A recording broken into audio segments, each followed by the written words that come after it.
Hey guys, Arjun Prasad from FilmSpeak. How are you guys doing today? Very good, very good. How are you?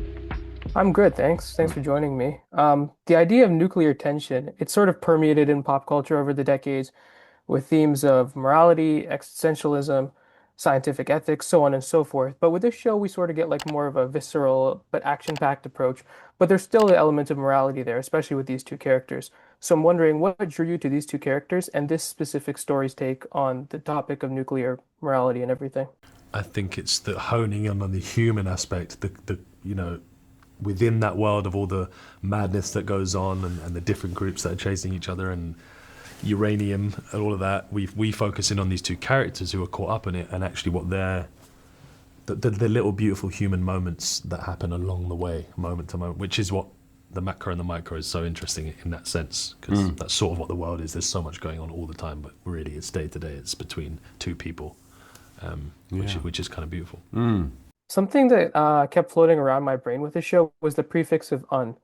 Like at the center, we have this unlikely pairing, an unlikely situation, unfamiliar location, unforeseen circumstances. And you two very skillfully sell these elements, but give us a bit of comedic levity along the way as well, which I think like helps to ground the story. So I'm wondering what was it like to build that rapport and then translate it to the screen? I mean, it was something, yeah, that we couldn't really force too much. It was just something that kind of happened pretty naturally. Yeah, you want to capture it all on camera. You want it to be ready for when the camera's rolling. Yeah, so you don't plan the chemistry or the comedy. It's just sort of hopefully the script is good and we try and make those moments come alive and truthful and if it becomes funny out of that, that's great. Yeah, totally. I don't think you can sort of have those big red arrows pointing, or, Greg's writing was incredible, but in terms of sort of forcing those moments to happen, it can just feel a bit cheesy sometimes. But I think in terms of the small human moments, that's where the humour sort of comes out in this, I feel anyway, and I hope that's how the audiences feel as well. Definitely how I felt. Oh, amazing. Thank you. Thank Yeah. you. This is a very thrilling story, not only with the tension and the subject matter, but also physically, with the many action set pieces and such. Both of you have done some sort of variations of action and adventure stories before, but I'm wondering how the very volatile and especially like visceral nature of this show in Atomic influenced your respective physical approaches.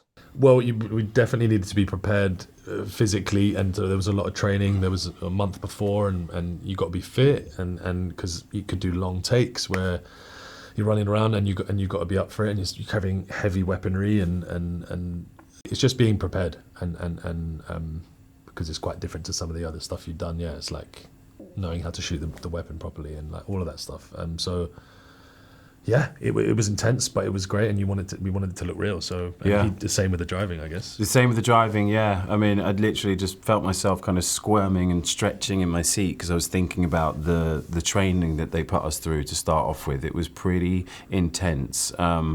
But I was doing the training thinking, all I've got to do is drive. Why am I doing this stuff?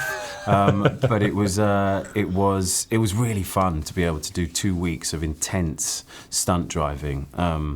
And yeah, it was great, having the stunt drivers kind of be confident enough in my abilities to let me just kind of do a lot of it myself, which was really great. I enjoyed it immensely.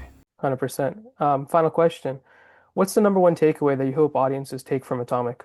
I just always want audiences to feel something when they're watching it. It's all we can do. Our process is done a year ago, and so hopefully now people respond in some way or feel something. Yeah, that's what I always hope when people watch it. Yeah, definitely. And then give us lots of credit for it. Yeah.